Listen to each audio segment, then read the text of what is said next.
International Women's Day is this Friday and aims at more gender-balanced worlds.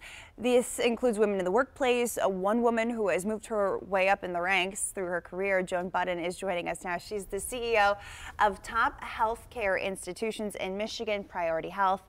And you have some advice for us. We were kind of chatting in the break. We've got 5 things for women in the workplace. Tell us about your journey a bit, though, first. Well, you know, I grew up right here in Detroit in a modest house with hardworking parents and didn't really plan on becoming a CEO. I've been very fortunate, helped by a lot of people. And I think that, you know, the idea is just keep your eyes open and you're open to opportunities and change. We were talking about mentors in the break. It's so important.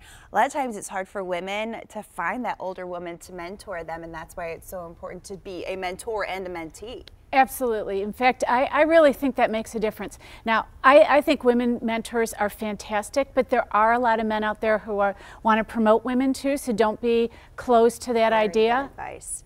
All right, so to advance our careers, we're talking about these mentors and why that's so important, but you're also recommending creating deep connections in the workplace. Yeah, you know, early on in my career, I did some classes about leadership. Well, it turns out that I'm the CEO of Priority Health, and some of those friends from 30 years ago are now the head of their organization. So you build this great network over time.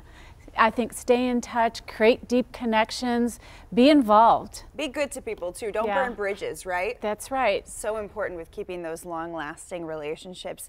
So when women are looking out for advancement opportunities, we kind of talked in the break, we can be perceived as emotional, we can be perceived as, you know, too tough, different than a man. What advice do you give to young girls as such a successful woman when those kind of things come our way? Well, I think that we can be perceived as emotional, and the mentor can help you think those things through, talk them outside the workplace, get a good perspective, but be open to non-traditional ideas. Guys are much more likely to take chances. When they're 10% eligible or ready for the job, they'll say, yeah, I can do this. But women, we want to be 90% ready. Don't do that. Go for it. I read something on Instagram this week that said we expect women to work like they don't have children and to have children like they don't work. How do you do all of that? Well, the world is changing, so I think men are becoming much more supportive, but don't be afraid to ask for help. It's okay.